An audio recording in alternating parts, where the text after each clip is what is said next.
I didn't understand it then. I understand it now. I ask God all the time if it's time for me to be able to leave and hang up my hat with ringing the bell about what's happening, and it's not. So here I am. I truly am just a mom. Until May 4th, 2021, I would have identified myself as a pretty progressive mom at that. My husband and I both registered unaffiliated voters. I actually just switched to Republican February 22nd this year. I told my daughter she's Republican by default, and I get given a lot of speeches in the last year since I went public with our story. I've never had my daughter here to listen to it, so I might get extra emotional, she might get emotional. It's an emotional story, and she's never heard me talk about it. So thank you, Chloe, for being here. So May 4th, 2021, our life was turned completely upside down. It was a regular Tuesday. We sent our kids off to the public school, just like we did every day. We live in Wellington, which is actually a pretty conservative suburb outside of Fort Collins. We left Fort Collins because it was just too wacky for us. We thought we were safe in our little horse town. And last period of the day, my daughter's art teacher approaches her. She's 12 years old. She just started the school. It's the height of COVID protocol. She is a very shy, introverted, quirky, artistic kid who has never fit in with what's normal that the kids are doing. And so last period of the day on this Tuesday, her art teacher approaches her and says, "Hey, Chloe, do you want to stay after school for art club today?" So she texts us and we give our permission. Of course she can stay for art club. She's longing to make connection. We want that for her. She gets there and very quickly learns that it's not art club, it's Gender and Sexuality Awareness Club, or GSA, what was formerly called the Gay Straight Alliance, and what my daughter was told 37 different names to potentially call it. So it's hard sometimes to detect that it's actually GSA. And the art teacher on that particular day had invited in an outside presenter. This woman's name is Kimberly Chambers. She runs an organization in our community called Skittles for kids 5 to 11 to discuss gender and sexuality, and Splash for kids 12 and up, and she's deeply embedded in our community. She started with her #1 rule: what you hear in here, keep in here. She used flags to describe umbrella terms with the kids, or she called them defining words when I confronted her, telling them if you're not fully comfortable in your body, that means you're transgender. And queer is a term we can use while you're still figuring out your sexuality. In fact, queer is a term you can use if you like the word queer, is what these kids were told. She encouraged the kids to pursue puberty blockers and hormones for their new transgender confusion. She asked explicitly who they're attracted to. She talked about polyamory, which I had to Google. It's multiple sexual partners at once. These kids were 11, 12, and 13. She talked extensively about suicide, telling the kids that their new labels that my daughter had literally just adopted that label in that moment, make them more likely to kill themselves, and went into detail about suicide. She handed out a cell phone number, her email address. She invited the kids to connect with her on Discord and WhatsApp, which are teen chat platforms with quick hide features that parents are not monitoring, and she knows that. She actually said in the instructions, agree to my rules and friend me on Discord. She listed dozens of names that the kids could call this club so that their parents don't have to know about it. In fact, she told them families might not be safe, and that they don't have to tell their parents about this meeting or the other meetings that she holds throughout our community. In fact, as my daughter left the room that day, her art teacher pulled her aside and said, remember, you don't have to tell your parents about this. So we pick her up, and we can tell immediately something is off. That was not in our club. And in fact, she handed me that transgender flag. So she was given swag for identifying with these labels. She was given stickers, bracelets, flags, all kinds of colorful toys that are clearly geared towards children. She brought that flag home, she handed it to me, and I didn't know what it was. I had to Google it. And then I approached her and I said, does this flag represent you? And she said, yeah, I'm transgender. I understand now why I'm so uncomfortable in my body. Keep in mind, she had just turned 12 and started puberty. What little girl is fully comfortable in their body? What 37-year-old woman is fully comfortable in her body? But they had convinced her that because she was uncomfortable, because she was awkward, because she was socially disconnected, that she was actually a boy trapped in a girl's body. And I won't sugarcoat it. The weeks and months and year that followed that meeting were really dark and scary for our family. That confusion hit her deep. She adopted that label. She had a transgender boy's name that she wanted to use. And we were completely caught off guard and ill-equipped to help her. We didn't know this was happening. The first thing we did was call the school. Maybe we're misunderstanding. This could not have happened. No way that this happened. And they confirmed that it was a confidential meeting because as a public school, they are obligated to provide a safe space for children. So a safe space away from their family. Chloe actually ordered mac and cheese from the kids menu that night and fell asleep with her teddy bear. And my husband and I cried all night. How did this happen? It was a regular Tuesday. We're minding our business. We're raising our kids. It's hard enough to raise kids right now. We've got 3 little ones. We work full time. And now this. And we have no idea how to handle it. So we ignored it at first. We hoped it would go away. We immediately pulled her out of the school. She did not go back to that abusive environment the next day. There was no way we were sending her back into the lion's den. We cut off all the external influences that we knew were feeding into this. Friends at school, they actually had a chat feature on their laptops through Microsoft Teams on the school laptops where they were communicating. And we found communication of younger friends, 10 and 11-year-old telling her, yes, you're a boy, your parents don't understand, you should transition. So we cut off the external influences. 3 or 4 weeks after the incident, we realized it wasn't getting better. And so we did what any rational parent would do. We sought a therapist.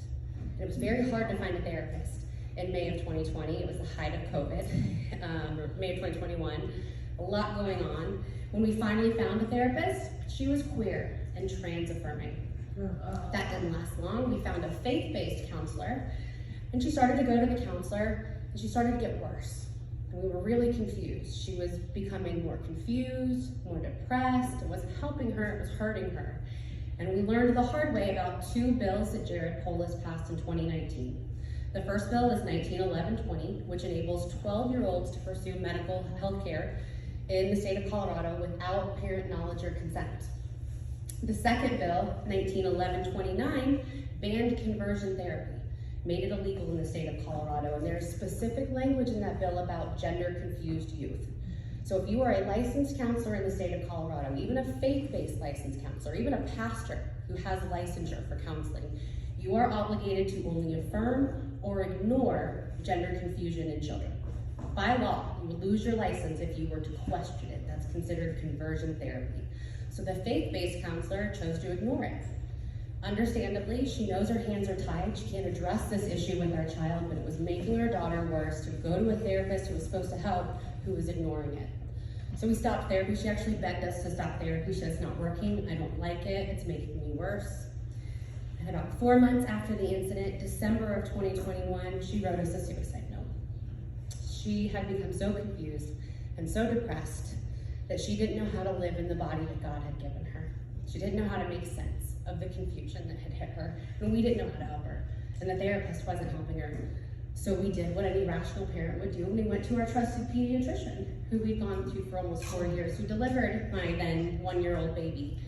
And they had us leave the room for the mental health assessment. And when we came back, she had already been prescribed Zoloft at 12. And again, because of House Bill 1120, that's legal. We don't actually have a right to be there for her mental health screening, and they have a right to prescribe psychotropic drugs to my 12-year-old because she consented to it. So I haven't been to the pediatrician since 2021, so if you know any other doctors who are in the market, I don't trust them with any of my children anymore. We then, like I said, the next day after, we followed up with the principal. I stood before the school board a week after the incident. I was crying. I was distraught. I was just a scared, confused mom. I stood before them and I used my 3 minutes to say, how did this happen? Please, I need answers. I need to make sure this doesn't happen again to another innocent family. No one should have to go through this. They ignored me for 4 months. Continued to follow up. I got a lawyer to write them a letter. They continued to ignore me. And then I got to sit down with one of my school board members named Kristen Draper. It turns out she's best friends with the woman who abused my daughter. She volunteers with the Skittles organization to talk to kids about gender and sex from 5 to 11 years old. She thinks everything that happened in that classroom was exactly what should have happened, that it's condoned. In fact, it's necessary to talk to 5-year-olds about gender identity. And it turns out this woman has a transgender identifying child. Met with 2 more school board members who continued to gaslight me, to tell us lies, to try to get us to stay quiet, to not go public with this. And we did. We stayed quiet for an entire year. I didn't want to be public. I didn't want to have to sue them. I wanted this to be handled. I wanted them to take any accountability. and make a change and say, okay, even if you're gonna have these programs, tell parents about it. Let us know that it's happening. Give us an option to opt our children out. And what did they do? They made it official policy that you cannot opt your children out of clubs in the Poudre School District. And this GSA club, we have them in 13 different middle and high schools. They meet at lunch hour. So even if you do find out about it, you can opt your children out of it. We called the police a few months after the incident because the more I thought about it, I think I was listening to a Candace Owens podcast. And I thought, this is mental, emotional, sexual abuse that happened to my little girl. And if it had happened on a playground or anywhere other than a classroom setting, the police would have been my first call. Why didn't I think of this sooner?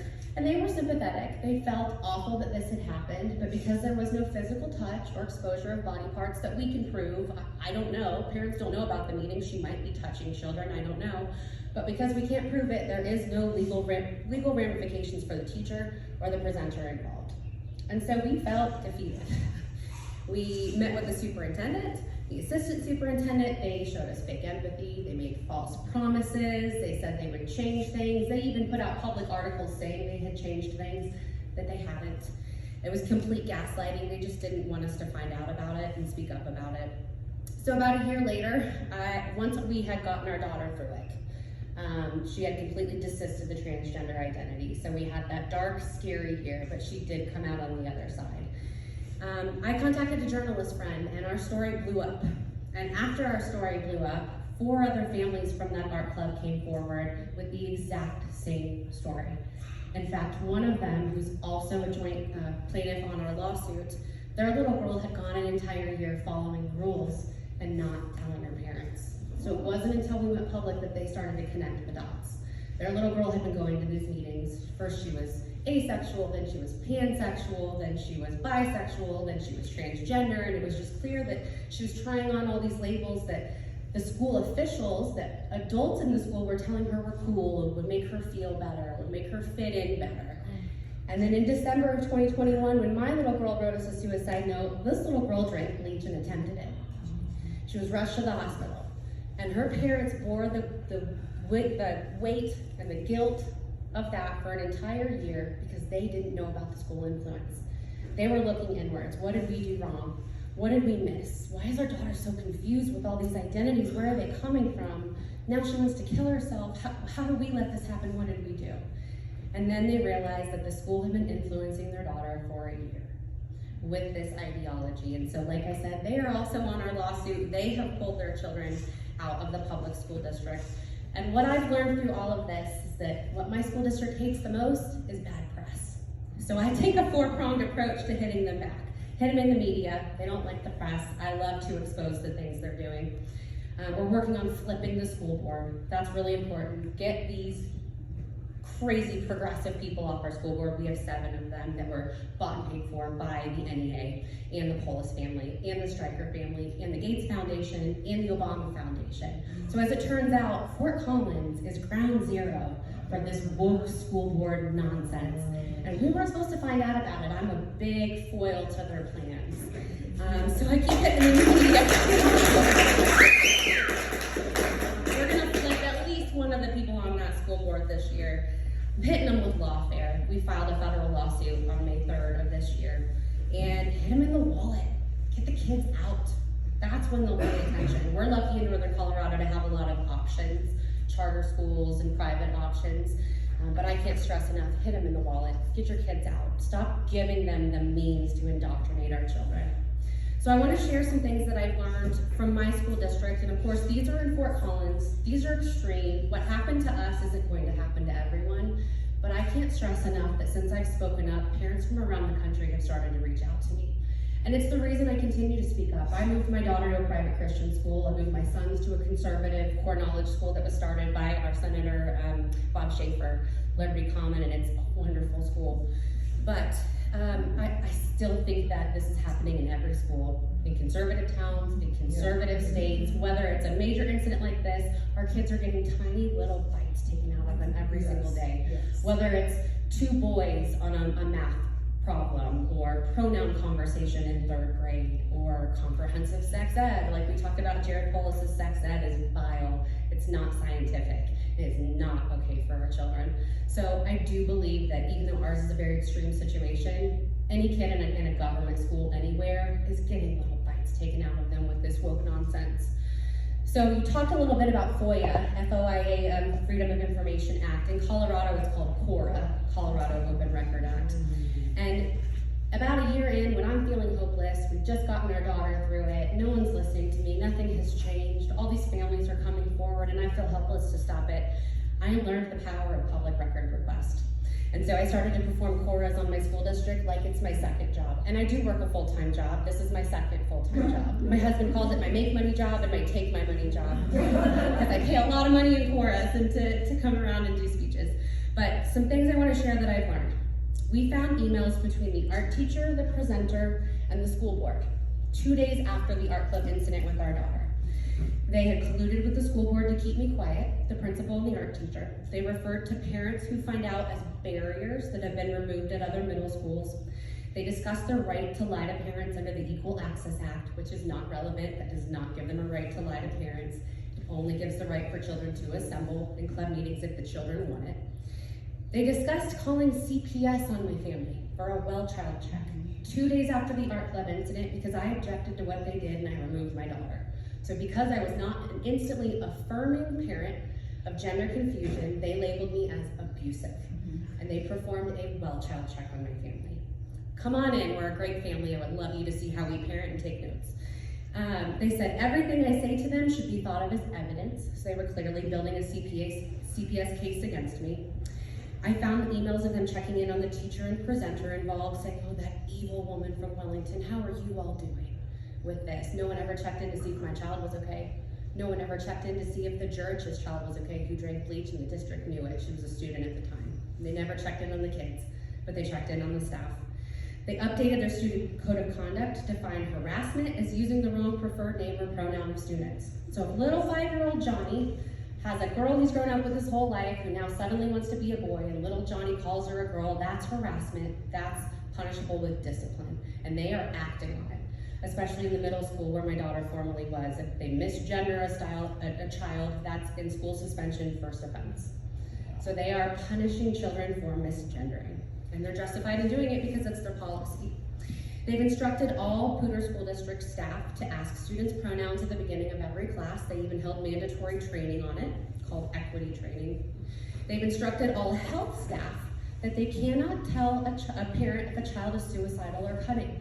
So they're not just causing our children to be confused and suicidal, but if our child is actually self-harming and the school nurse finds out first, they are bound not to tell parents. I actually have 2 nurse friends who quit the district this year because of that rule. They have put out official talking points. You cannot opt your children out of clubs. I found an incident in which a 2nd grader was being transitioned by the elementary school, a 2nd grader. And the parents found out and objected to it. And so the school administration, the principal, emails our new administrative staff, which let me backtrack. We hired a new superintendent. He comes from an organization called Chiefs for Change, which if you haven't heard of it, look into it. They are a network of social justice warriors strategically placed throughout the country to advance the woke agenda. In fact, we paid a $140,000 finder's fee to Chiefs for Change to hire him. And he's doing a great job of what he was hired to do in our district. In fact, I've actually found a lot of evidence of him funneling grant money back to his friends in Chiefs for Change. Chiefs for Change. Yeah, he lightened staff at our schools because of funding, and then created a new administrative cabinet of 13 people, including a chief equity officer, an equity coordinator, diversity, equity, inclusion coordinator, and an LGBTQ coordinator making $80,000 a year, which is double what a teacher makes, who literally has it in their job description to advance LGBTQ programming, increase gender support plans, which are secret transition plans of children, and to coach students in the district. So, I found an incident in which a 2nd grader was being transitioned. And they reach out to this new administrative cabinet of wokeness and say, what do we do? The parents have found out and they've objected to it. And the official direction from the school was do it anyway, lie to the parents, the right lies with the child. The 8-year-old child. I exposed this incident, and so they have continued to call me a liar and a terrorist and all of those things because I exposed what they were doing. So you can actually read about it. It's on Fox News, and this incident is abhorrent, but it's just a small reflection of what my district and others are doing, secretly transitioning an 8-year-old, and even doing it after the parents found out and objected. They used the Healthy Kids Colorado survey in my district to obtain skewed data to push their programming. In fact, the superintendent told me when I questioned him, why do we do the Healthy Kids Colorado survey? He said, well, we need the data to support our programming.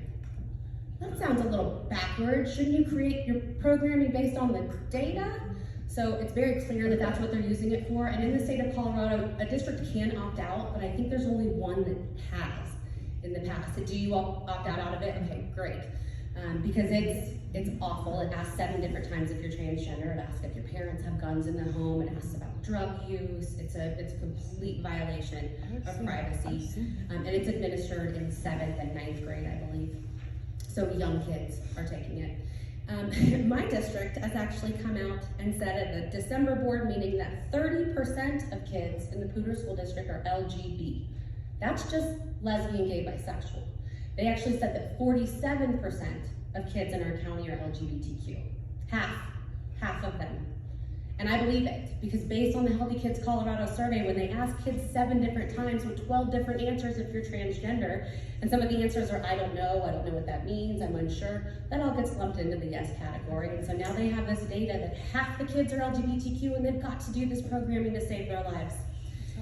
I uncovered a 15-page transgender toolkit in my district. It turns out Jeffco schools have the exact same one. It talks about medical transition for kids. It's got that formal gender support plan. It talks about top surgery and puberty blockers, which if you don't know what top surgery is, it's just a euphemism for chopping off a child's healthy breast. That's all it is. And a K-12 district has no right to be defining that with children. They have, I found a middle school list of them keeping the names of students and then the preferred names and a third column for whether or not they can tell the parents. That's pretty commonplace in most districts now. I found emails of a 5th grade teacher objecting to teach the gender ideology portion of sex ed. So in the state of Colorado, comprehensive sex ed is taught starting in 5th grade, that's 9 and 10-year-olds. And it's bad. It's got a lot about gender ideology in it. This teacher, because she objected, she was untenured, she was young, a young Christian, and she said, when I contacted her, I found her name through FOIA and reached out to her. She said, Erin, I just taught these kids about proper pronoun usage in first period, and then they want me to turn around in second period and contradict everything I just taught them about the English language. And not just that, these kids come to school in flip-flops in a blizzard. Like, they can't even choose their own footwear. How am I supposed to tell them that they can choose any gender in the world they want to be? I can't do it. And so the school told her, teach her to leave, because she's untenured. They actually brought in an outside party to re-educate her, which she refused. And I'll get into that third party here in a minute. It's some pretty serious occult behavior in her district that blows my mind still. When I talk about it, I feel like I need a tinfoil hat. But she ultimately took her leave, all of her paid leave for those weeks, so she didn't have to teach it. And she's resigning at the end of the year and giving up teaching because she can't do it anymore. She's a wonderful young lady. Isn't that sad? My district has made all of the GSAs school-sponsored, this Gender and Sexuality Awareness Club. And this is a really important differentiation I didn't understand, and I want all parents to understand. There are 2 kinds of school clubs. There are school-sponsored, which is initiated, led, and run by an adult at the school, and there's student-sponsored, which is asked for, initiated, led, run by students. An example of a student-sponsored club is FCA, or Fellowship of Christian Athletes. Because it's religious in nature, teachers can't start and lead that club. It has to be a student-sponsored. But what my district has done is made all the GSAs school-sponsored. And that gives teachers full participation rights. They can invite in whoever they want. They can say whatever they want about their own gender and sexuality. And because it's a school-sponsored club, they get away with it. So pay attention to that. My school district has also implemented 2 school-based health clinics, and they're opening a 3rd one in our little town in Wellington. These are actual privately run health clinics in our most underserved middle and high school. Most of the kids there are actually not English speaking, and their parents don't know that they're getting gender affirming care in their middle school. I think I've shown you, Chloe, the commercial they did for it. There's the progress flag. That pride flag is in every frame of the commercial for these school-based health clinics. They're very upfront about what they're doing in my district. Their tactic has been to double down, full speed ahead on this agenda. That mom's a crazy liar. We're doing this for the sake of the kids. So these school-based health clinics, I think we're the first in the state to have them, but they're coming everywhere. And they're scary again because they're third-party, privately run. And so all of our children's medical information now sits with this third party. And if you sign a one-time permission slip for them to attend this school or to participate in the school-based health clinic, you never have to sign one again for the rest of their time in school. So you may think they're getting a physical to join the soccer team, and it's easier just to have them do it right there at the middle school. You've signed that permission slip, and now those doctors and psychiatrists in that clinic can see your kids and do whatever they want, whenever they want. And at the age of 12, kids are consent to their own medical care. So 6th graders can go there to get their puberty blockers, to get referred out to other mental health providers that will prescribe them. We also have a comprehensive sex ed alliance in my district, which consists of the woman who abused my daughter, the school board member, all the players are there helping to shape. They meet monthly to shape our comprehensive sex ed. I didn't think it could get any worse, but apparently they're working on it.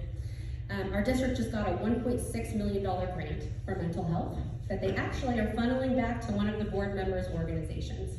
We have a board member who runs Summit Stone Health. Summit Stone Health is now the recipient of that $1.6 million for services for children. They're bringing in outside parties like the woman who abused my daughter and someone named Silent Wellington. This is where, brace yourselves and just hold on tight with me. Put on your tinfoil hat if you need to.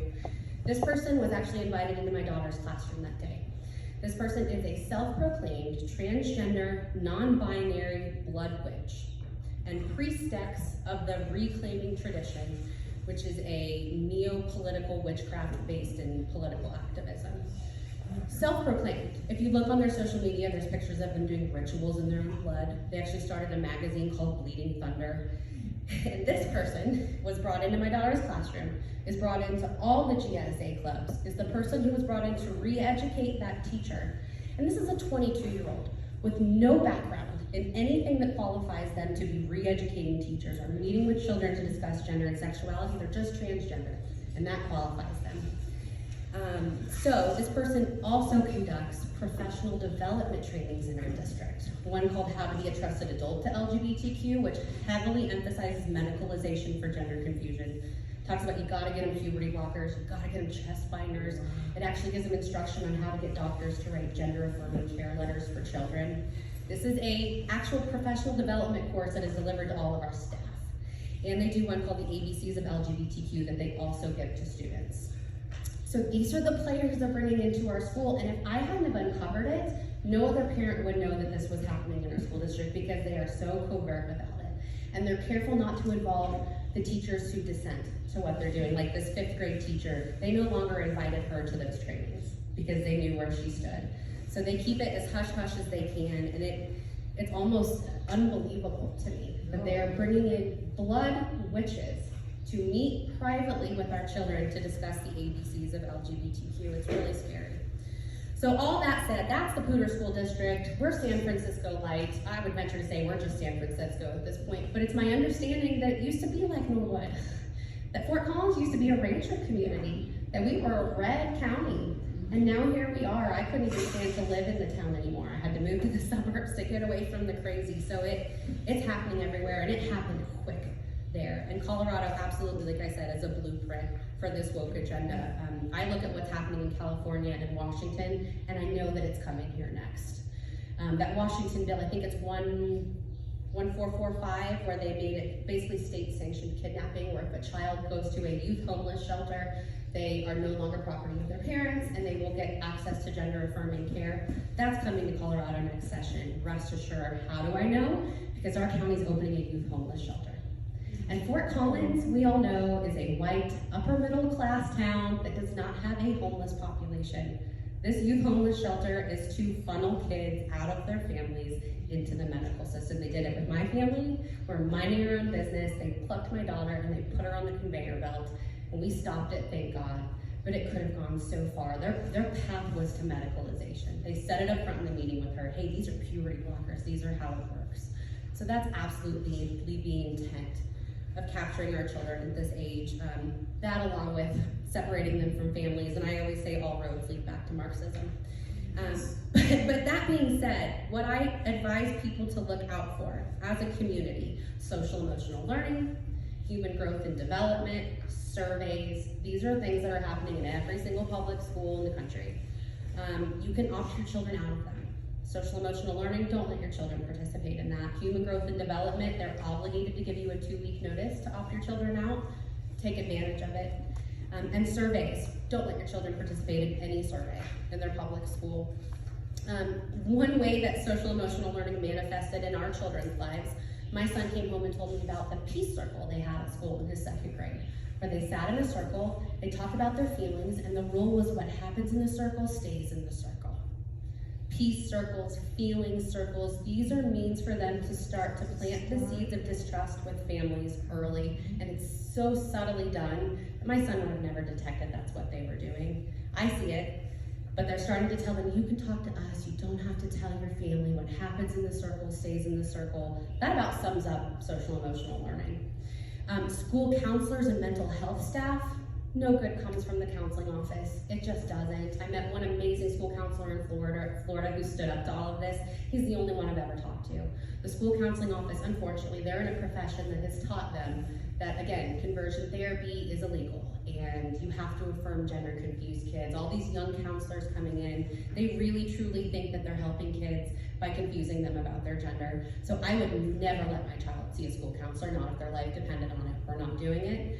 Mental health staff as well. We have mental health assistants now. I don't know if you remember Jared Polis saying he wanted a mental health professional in every classroom and every grade in the state. He means that. It's happening. They're getting federal funding like ours did, $1.6 million to make it happen. Mental health staff are no good with our kids. Seek private Christian counseling and ask all the right questions if you need a counselor. Reading assignments, math problems, pronoun conversation. I actually found out a year after art club when another parent from the school brought it to my attention that my daughter at 11 years old in 6th grade English had been assigned a book called George. And I didn't think anything of it. It was called George. It had a beautiful rainbow on the front. George was in rainbow colors. I didn't think anything of it. The book is entirely about a transgender boy. A little boy in, 5th grade who wants to be a girl. He talks about pornography. He talks about actually physically chopping off his body parts, playing with himself, kissing other boys, wearing girls' underwear. And I didn't know that my daughter had been assigned that as a reading assignment, that they had been planting these subtle little seeds in her head to make her right for that art club meeting. Or of course she was gonna think she was transgender. They've been teaching her for years that that's cool, and that transgender is the way to be, and that it's totally normal. They normalized it for her. Outside party involvement, like Silent the Blood Witch that I talked about, they sneak these outside parties into our school under the radar. I would have had no idea about the Blood Witch if I hadn't dug in through public record requests. So be very wary of outside party involvement. I encourage everyone to look actually at the Poudre School District's LGBT resources page. They actually put all this out on their website. They're pretty brazen about it, and it, to me, is a good indicator of what's to come throughout the rest of the state. We're leading the charge on this, and they're being really upfront about what they're doing. And then a couple of other things. When I wrote this, these bills hadn't passed yet. Both of these bills have now passed. But House Bill 23-1003, thank you to your brave husband, one of the Mighty 19, for fighting it. Actually, we gave him one of the Golden Apple Awards through Colorado Parent Advocacy Network for fighting it. It did pass. This is going to mandate mental health screening for all 6th through 12th graders in the state. And as the bill was originally written, you could opt your child out, but because they're the steward of their own health care at age 12, they can opt themselves back in, and at that point, it becomes confidential. And even still, they'll survey your kids 3 times a year in person. They haven't picked the company yet who will be doing it, but rest assured they'll be woke. And those results from their mental health screening, if they're deemed at risk, will go to the school, not the parent. And then the child will be referred to the state's mental health counseling program called I Matter. If you don't know about I Matter, what this Bill 23-1003 did is cement it permanently. It was a temporary program. It is now a permanent program. It is the state-run mental health program for children. I did the assessment that they're going to do with our kids, and I answered it honestly as a very mentally well 37-year-old woman, and I was deemed high risk.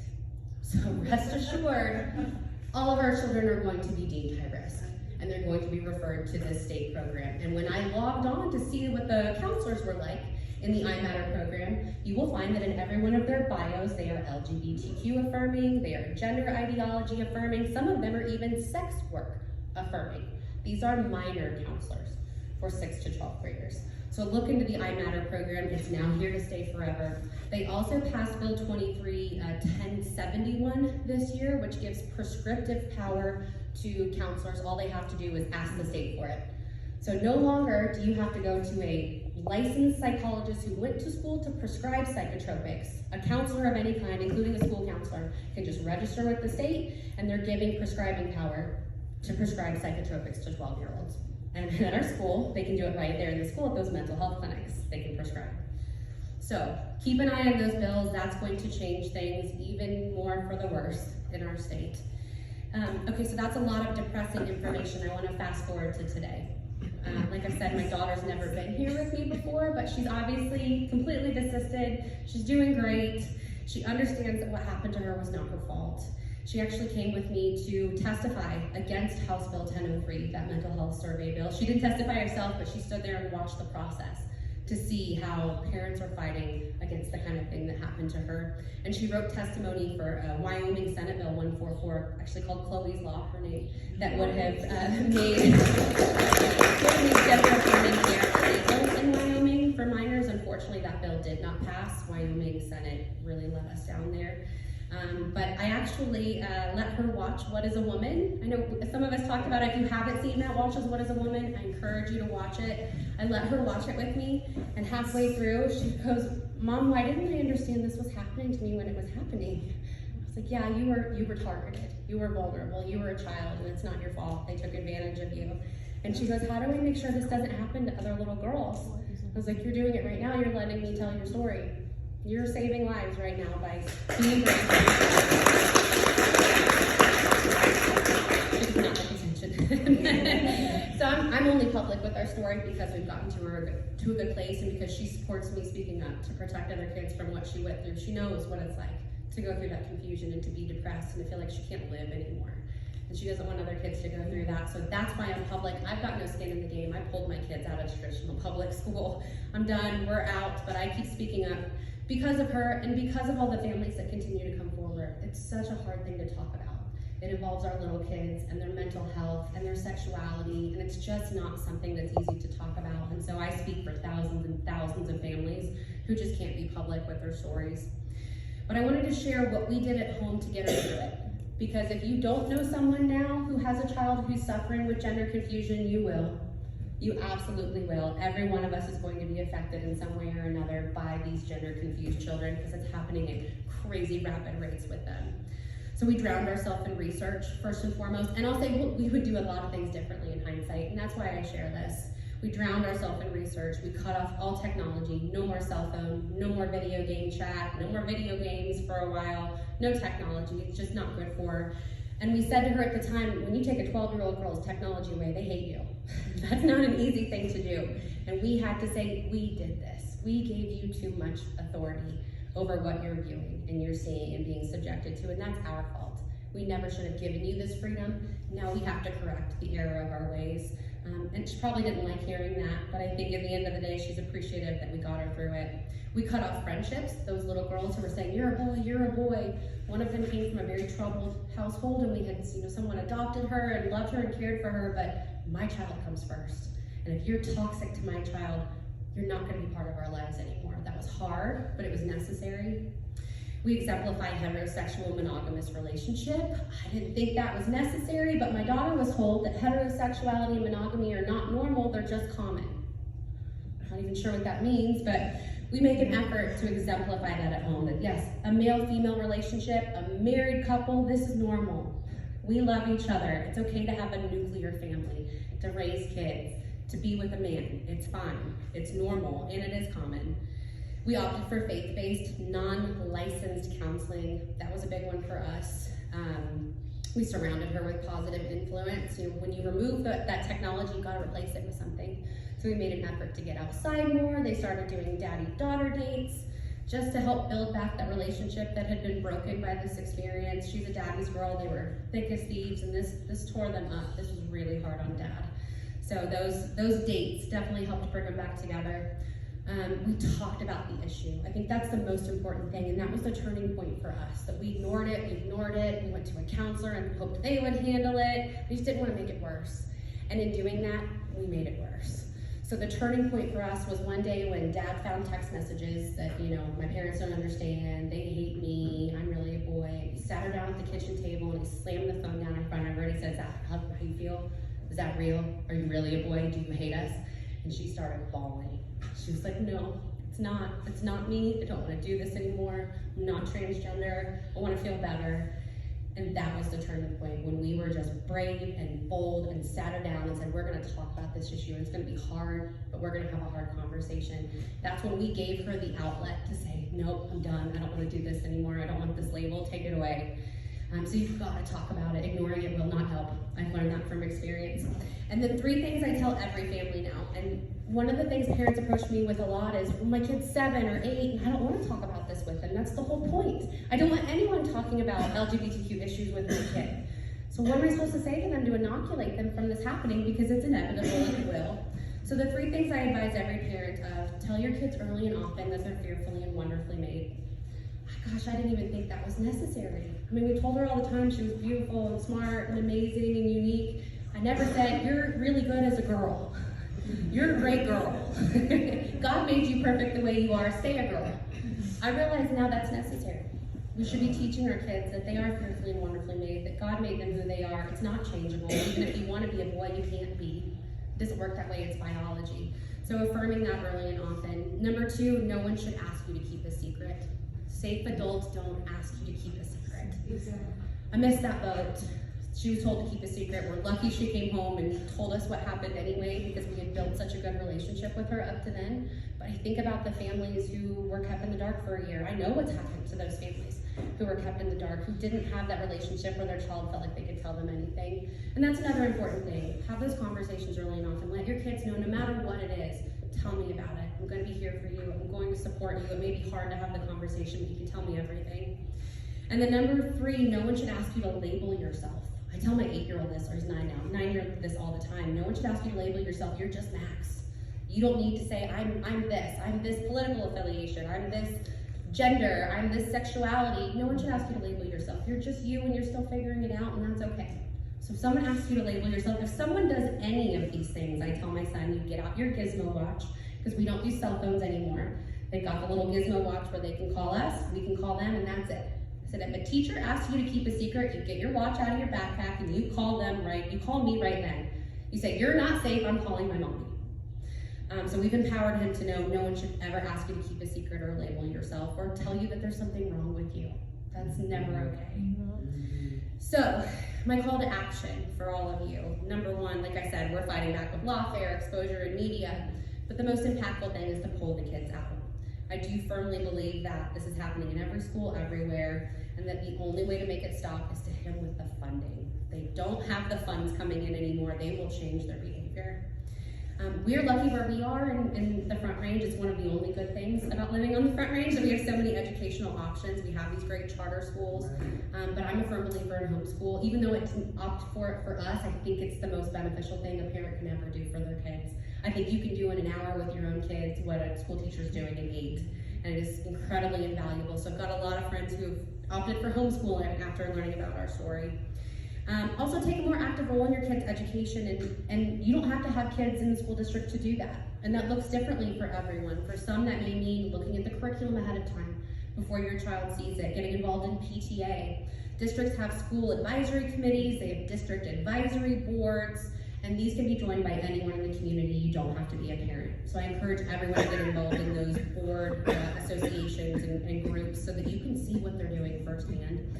And show up at those school board meetings. If you hear about something that happened in your school district that put up a red flag, go tell them about it. Public record, a public comment is public record. Now it's on the record. They can't prove that you didn't ask them to stop doing what they're doing. I think there's a lot of power in showing up at the school board meetings. And unfortunately in our district, I'll share a story. May 24th of last year, I signed up to speak at the school board, and I don't do it often because they hate me. And it doesn't usually go in my favor. I let other people take that burden. But I showed up, and the woman who abused my daughter in the school board had organized a protest against me. An anti-Erin Lee protest. And about 100 protesters showed up. Antifa showed up with guns. People were shoved. People were pushed downstairs. Little girls Chloe's age were harassed and followed to their car. I called the police, and the police said, well, the school resource officer's inside the board meeting, so if he really has an issue, then he'll call backup. Backup never came. The school district refused to let us see the security footage, even though their own children from their district were harmed.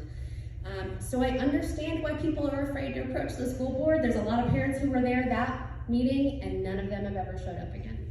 So the intimidation worked, but don't let it. I get death threats. I'm on Antifa lists. Chloe knows our house was broken into 2 weeks ago, right after we filed the lawsuit. It was just an intimidation that came in and ruffled up our living room just to scare us.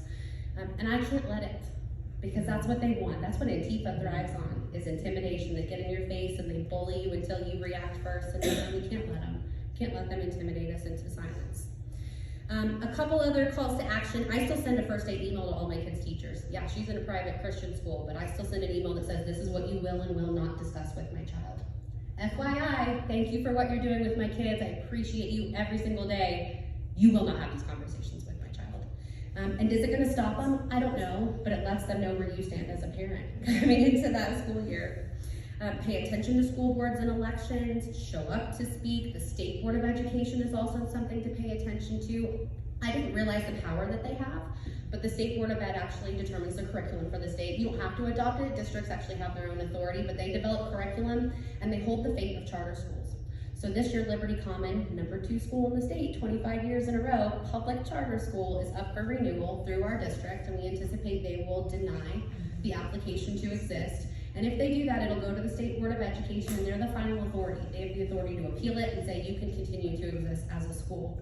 So that State Board of Ed has a lot of power, and districts are starting to try to shut down these charters. They see the competition. It's a capitalistic system, and they don't like it. As you may have seen, the Colorado education system voted that they are anti-capitalism, and will be anti-state capital, opposing anything that has capitalistic tendencies. So fight back for those charter schools. Expose incidents when you see and hear them. I have so many parents come to me with these stories, and they're afraid to say it out loud. They're afraid to go to the school board, they're afraid to go public, and I get it, because I received the backlash from that, but I received far more support than I received backlash. So encourage everyone to expose them, and be the voice of the teachers. We have the opportunity in our public comment to read other people's testimony, and so if teachers are afraid for their job, have them write something down and read it for them. We have to tell the story of what these teachers are seeing, because most of them are really good teachers stuck in a really flawed system. And we've got to speak up and be their voice. And encourage them to exit the teachers union. I cannot emphasize that enough. We have PACE, P-A-C-E, in the state of Colorado that teachers can join, actually costs less. It gives them more coverage, and it opposes that state union setup. So I encourage every teacher, if you are still in the union, you are part of the problem. I don't care if you are the most grounded, Christian, wonderful teacher that ever existed, you're giving money to the enemy, stop it. So I encourage them to get out. Inform others. I think the most impact we can make is in our own sphere of influence. And the most important thing you can do is just talk about this issue. I get it, it's polarizing. I've lost family over this issue. I've had friends cut me off, I've had family cut me off, I get death threats, I get it. But unless we start talking about the permeation of gender ideology in our society as a whole, it's not going to get better. It's going to continue to get worse. And the other side's just gonna keep growing the transgender numbers. So we've got to talk about it. And there's easy ways to talk about it. Like I encourage people, if you're talking to a crazy liberal, like, hey, did you hear this new policy that they just passed in the school district and how that might affect you as a parent? There are ways to approach it that aren't so abrasive. And then also I'm working with Senator Lundberg, who wrote that Unmasked 2020. He's in his spare time as a filmmaker, and so we're working on a documentary film. I would love to have it out before school year starts, but we're just now starting editing, and it's a lot of work. So hopefully we'll have it out by October. I also worked on another film that will be out in October called Dysphoria, which is going to be a great feature film. It's a follow-up to another movie called The Mind Polluters. If you all haven't seen it, I would love to even come back and do a showing of that film. If you would want The Mind Polluters. Okay. And this is it's like a 2-hour feature film, but it's a comprehensive look at all these things: social emotional learning, sex ed, the teachers union. It kind of just paints a really clear picture for people of how we got here and all the areas that this kind of ideology has permeated our curriculum. When will your movie supposedly? Oh, I would love to have it out by really August, but realistically probably October. And that's the same time with Dysphoria movies coming out. Yeah. Okay. Yep, I'm gonna have 2 movies out at once. What's the title of yours? Art Club. What is it? Art Club. Club. And the reason for that is because it's inconspicuous. And as we've all learned from all these movies getting deplatformed, dysphoria is going to be desplatformed because it's called dysphoria. What is a woman has been deplatformed on just about everything. There's another great one that came out called Dysphoric. It's a 4-part series on Netflix that hasn't been deplatformed, but our thought is if it's called Art Club, they're not going to catch on to us immediately and deplatform us. And so we are fundraising. I have a gift send go. We're actually more than halfway towards our goal. I suck at fundraising, that's not my forte, but we're getting there, and our idea was just to raise production costs because I don't want to charge anyone to watch this. And it's going to be really great. It's centered around our family story. My husband doesn't talk about this publicly a lot, but he's in the film with me. He cries talking about the signs he missed and that he wasn't religious prior to this, and that he failed his children by not raising them in a godly household and with the word, with scripture, and inoculating them from this kind of situation. He cries talking about it, and then he cried watching himself cry in editing. So I think it's going to be powerful. And I've only seen him cry like 3 times ever, so I think it's going to be pretty powerful. But we got commentary from Mike Ferris, the CEO of Alliance Defending Freedom. We got Quentin Van Meter, who's the president of the American College of Pediatricians. We got Dave Barton from Wall Builders, Family Research Council. The journalist who exposed my article, his name's Alex Newman. And he's awesome. So if you don't follow him already, he's actually a family friend, which is the reason we went public. We trusted him, but he's so good. Follow him. Liberty Sentinel is his organization, but he's on it. He's an Epic Times reporter. He's on New American. Yeah, follow Alex Newman if you don't already, especially if you're a Christian like me. He just is the smartest man I've ever met. So smart. So we got him in the film. We're really, really excited about it. And I'll take all the prayers that I can get from my legal team. We just got our first motion back. We filed on the 3rd. We filed a petition for anonymity for our kids. And what did the school district do? They came back and asked for anonymity for their staff. And they wrote a 4-page brief slandering me as a parent, saying that I've been public and therefore I clearly don't care about the well-being of my children. But these teachers get death threats. They should definitely be protected. So they denied our request for anonymity for our children and asked for anonymity for their staff. The court denied that. Yesterday we got word that they awarded us anonymity for our kids and denied anonymity for the staff.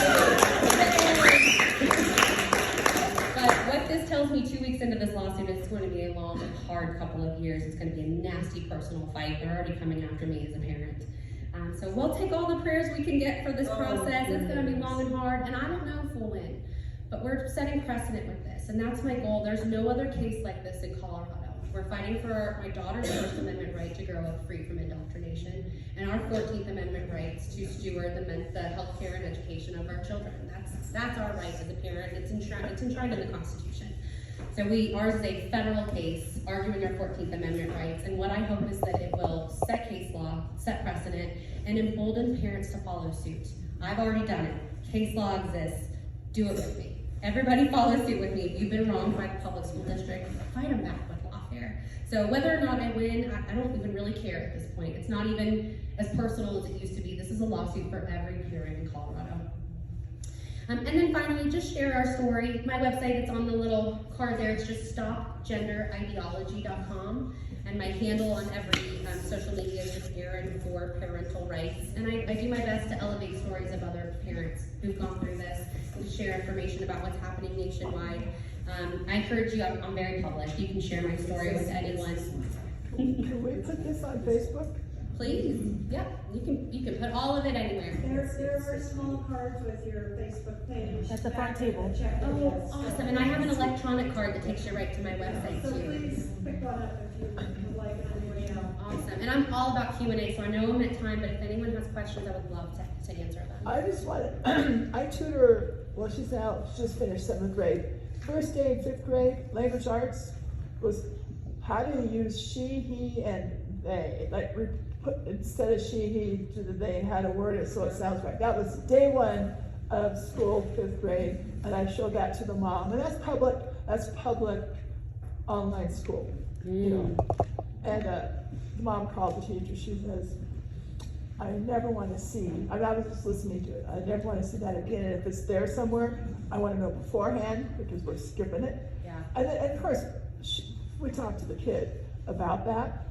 And the kid is so that's liberal, she gets it. But they do pop it in, some of the teachers, they are a she, they put that under their name. And I show that to my student this year, 7th grade. I said, look, some don't do that, some do it. Because it's just a conversation and we talk about it like it's ridiculous, that's actually happening. But. Good, you have to talk about it with them. Yeah. Because if they're not getting it at school, they're getting it on the Disney Channel, or Nickelodeon, or commercials. It is, this gender ideology is popping up in every area of our culture. And these kids, even in a small private Christian school, there are kids who identify as transgender. She's got 18 kids in her class. So it's even arrived at her little private Christian school. So it's everywhere, you've gotta talk about it. And research has shown that you tell a child something, it takes 15 times for a child to commit something to memory and become fact. So if you ask their pronouns 15 times, that now becomes the normal way to have a conversation with someone. It's scary, yeah. What's the acronym that they use? Is it GSA? GSA. And what is that? Gender and Sexualities Awareness is what they call this one, but Gay Straight Alliance is what it used to be. And like I said, this woman gave my daughter 37 different names to call it. So in our district, they call it Rainbow Club, Spectrum Club, Friends of Dorothy. Yeah, it's very well done. When I was growing up, it was Girl Scouts of America.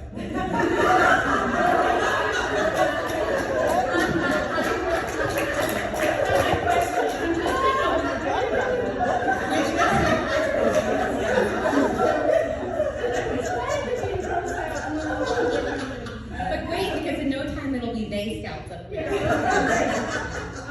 But my question is, because your experiences with a daughter, is there anything just in general we could be aware of between, for boys, those who are boys, Yeah. by God's grace, different in how this is approached? Anything that you So there's a wonderful book called Irreversible Damage Oh, yeah. by Abigail Schreier.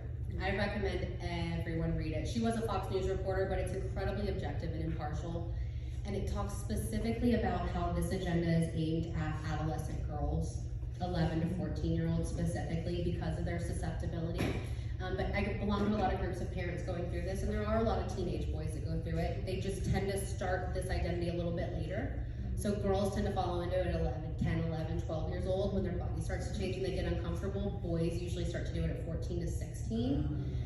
And the numbers are smaller, which is crazy because if you look traditionally at transsexual numbers, it's 0.02% of our population, and it was 90-some% men that were transitioning to women because it was autogynephilia. Let's be real, it was a sexual fetish.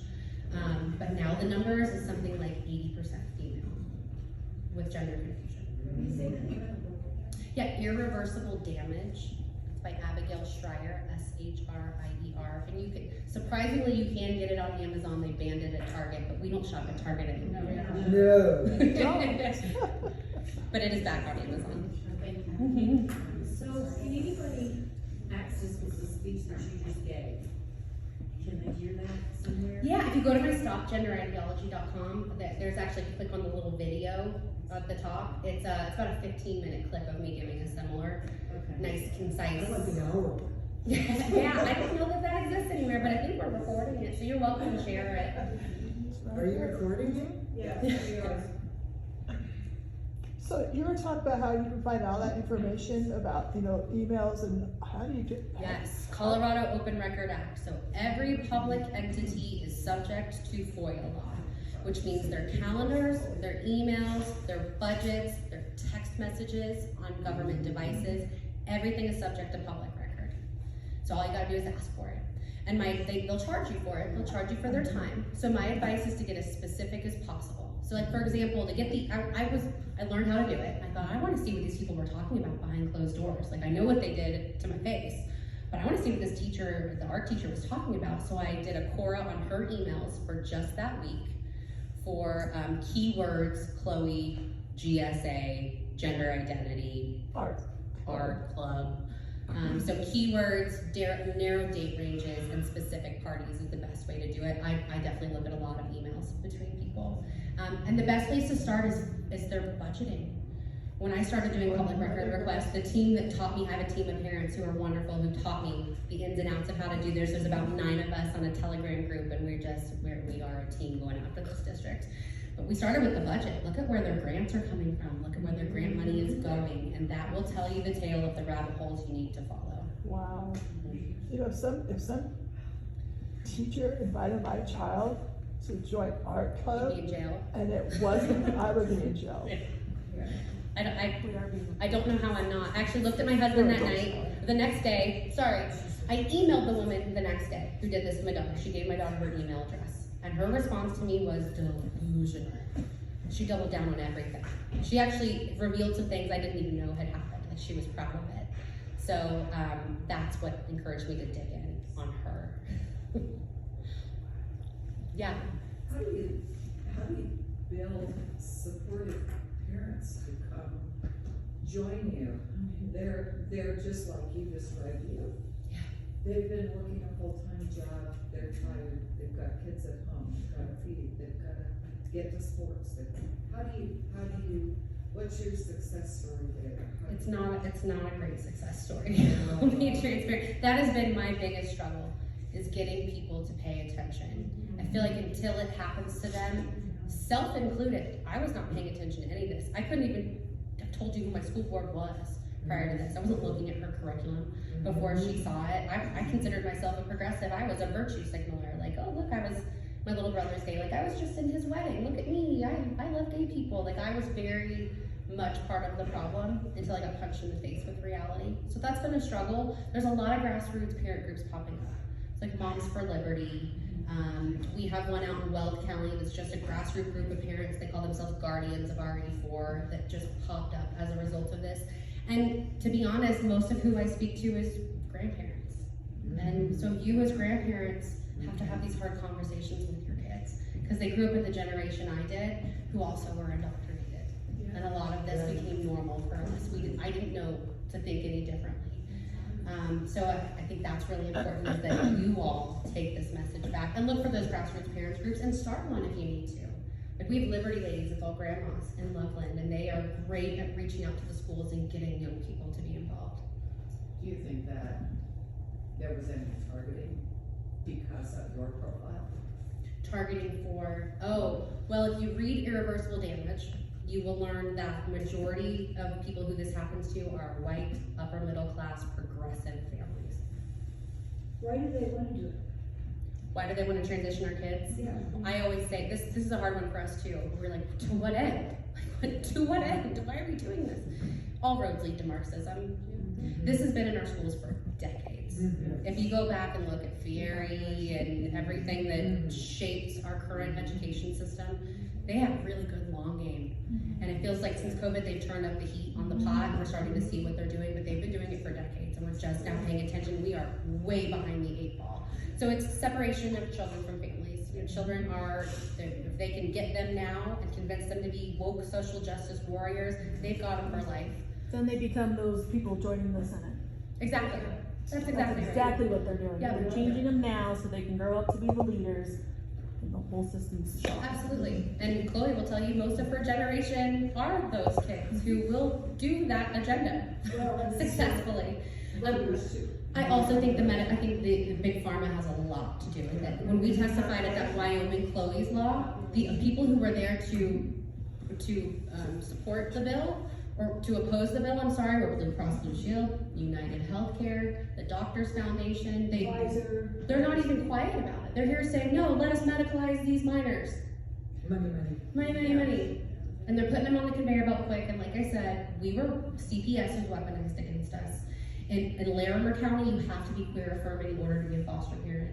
So we actually looked into being a foster parent. We don't qualify. Queer affirming. Oh, affirming, okay. Yeah.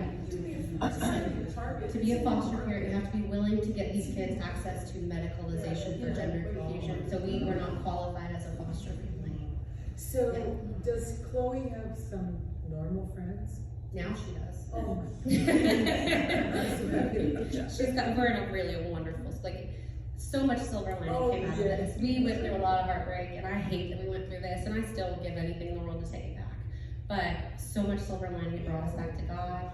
We are now very much a church-going family, gave us really good educational alternatives, which, if nothing else, in the state of Colorado, less than 30% of kids can read or do math at grade level. Even if they weren't sexualizing and confusing our kids, that should be enough information to pull your kids out of public. Right? So, my kid, so my 9-year-old is on the autism spectrum. We call him our spectrum-y kid. We've never actually diagnosed him, but he's spectrum-y. And he struggled in public school. He was in the principal's office twice a week. He just couldn't, he was acting out. He wasn't learning. In fact, he lost 21 days of school for COVID because he was exposed, and they said we either had to shove the swab into his brain or keep him home for 21 days. We chose to keep him home. And when I asked for his makeup work, the teacher said, "Oh, there's no makeup work." 21 days! That should have been my first indicator that something was wrong with the public education system. And since he started at Liberty Common, he's a different kid, isn't he, Chloe?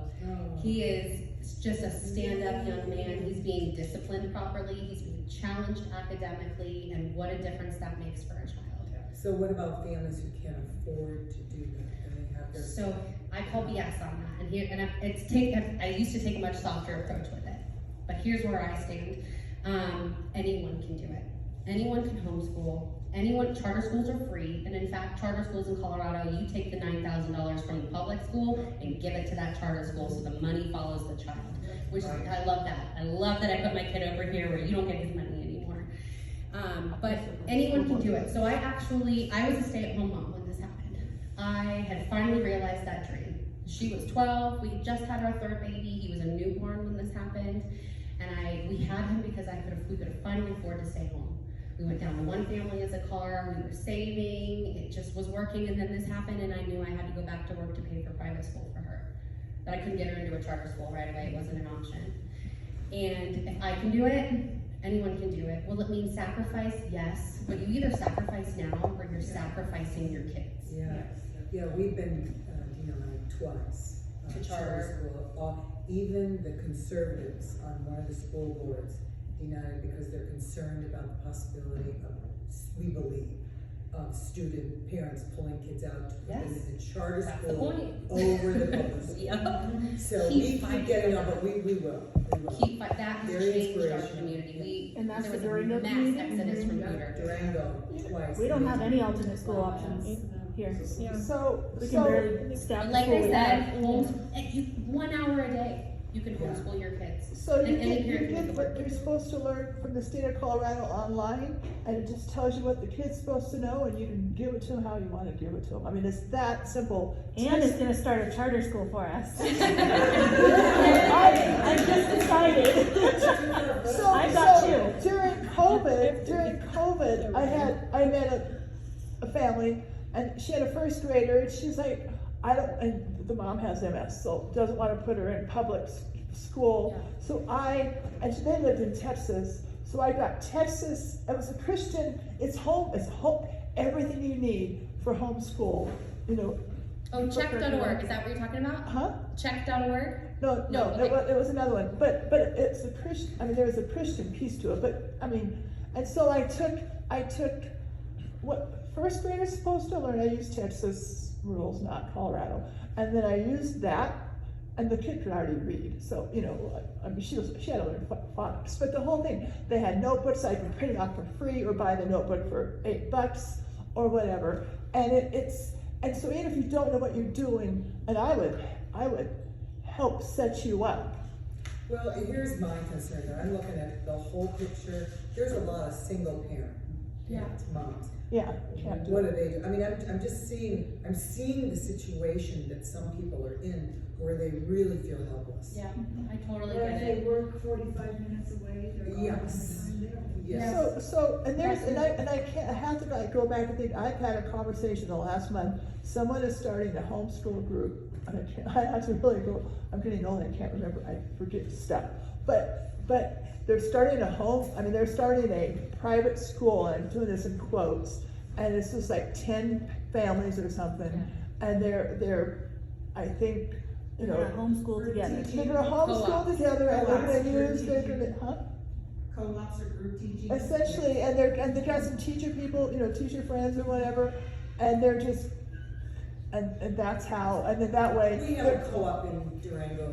That's what I was gonna suggest, and then a lot of those, like, you take 1 day a week. Yeah. with all the kids, and then it's way less of a burden for parents, because it's really only 1 day a week commitment. But even parents who can't commit, there are co-ops who would still take your kids in and teach during those days, and you support how you can. There are also scholarships for Christian education in the state of Colorado. I don't have the information on me, but I'd be happy to share it with you, Terry, to disperse, because a lot of parents don't know that if you have a Christian school option, there are scholarship opportunities for that, that really help parents out. And then another fun fact about Senator Kevin Lundberg, he started CHEC.org, C-H-E-C, which is Christian Home Educators of Colorado. And it really was meant to be a one-stop shop for people like us who are like, I don't even know where to start, but I just not want to put my kids in public school, and it's filled with free resources. CHEC.org, C-H-E-C. So that's what I advise all parents is a good starting point if you're thinking about homeschooling. Join Facebook groups, find co-ops, see what other parents have done. There's also online schooling like you talked about through the public system, where you can have a way better eye on what the kids are actually doing. And you do have to coach, and I'm a retired teacher, so my little girl, we very seldom, sometimes we have to use a math teacher, because I'm confused. But I've been taught how to teach what she's learning so far to high school. But my point to all that is we're gonna go to the teachers, because I know how to, I've taught what she's learning. Does that make sense? So if I was a parent, the kid would probably have to use the teachers more, but we don't, so my whole point is she doesn't have, that's not happening. That's not, if that teacher's gonna put stuff in, I just feel like, just like there's no right way to parent, there's no right to educate our kids either, and every kid has a different style. Like, my daughter's in a private school, she got into the charter, which would have been free for me, but she didn't want to go there, it's not right for her. And so we have to cater the education to the child. Public school is not one size fits all. In fact, it's not one size fits anyone anymore. Is check.org, is that nationwide or is it Colorado? It's specific to Colorado, but people all over the country use it. Okay. So it's That was Lundberg, right? could totally use it. Lundberg. And Lundberg started it, and Liberty Common, where my son goes, which, like I said, is the #2 school in the state, 25 years running. They're coming out with Liberty in a Box, which is going to be homeschool curriculum for parents. They are a very academically rigorous school. They're supposed to have it out. They're supposed to have it out in August. It's not out yet. Last August, but I can definitely share when that happens as well. It's a lot. It's a very academically rigorous school. This online school Is too. It's rigorous. It's 8 hours a day.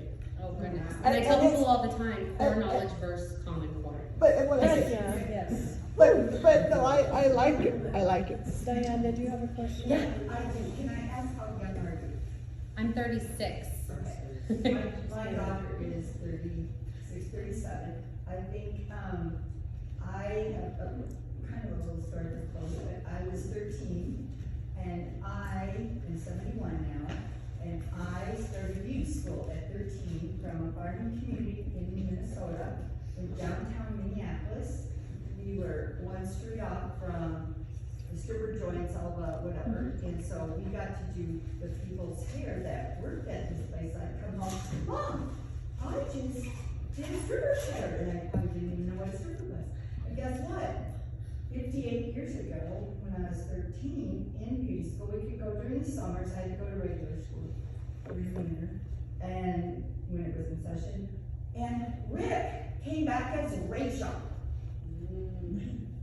Okay, well, and of course, beauty school back then, interior design, which I'm both in. Guess where all the gay people were back then? And a lot of my friends had families, and they were coming out of the closet, and I traveled to Europe with gay people and everything.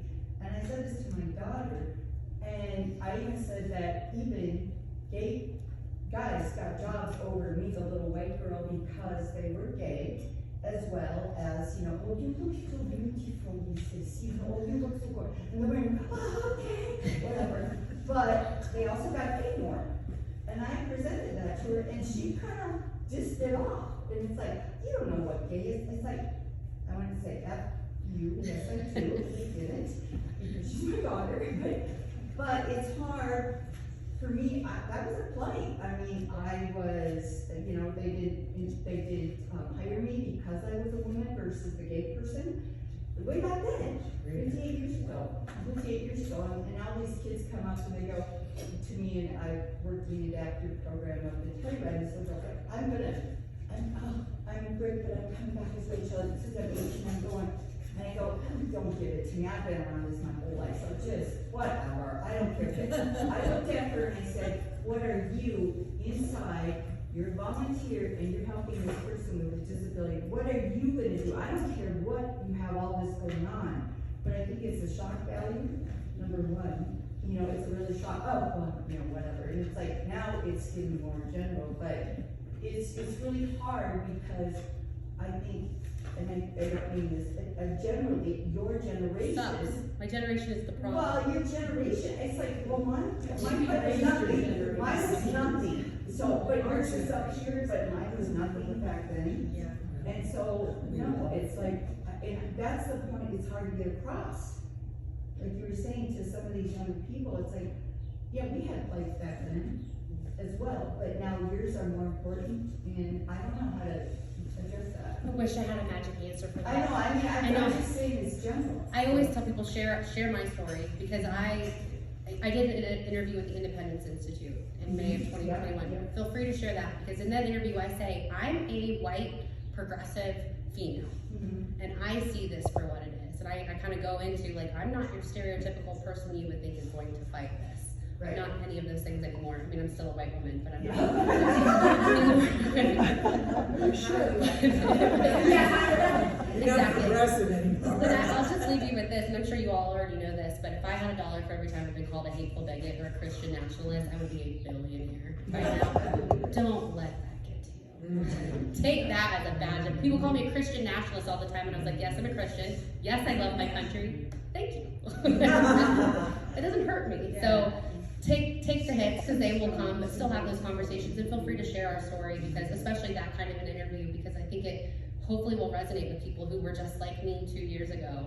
Yeah, it's hard, yeah. It's hard. I mean, it's hard to get that word out, I mean, just, yeah, thank you. Yeah, and if I hadn't been punched in the face with reality, I don't know that I'd be awake now either. So I struggle with how to get that communication across, being that person we want to communicate it to.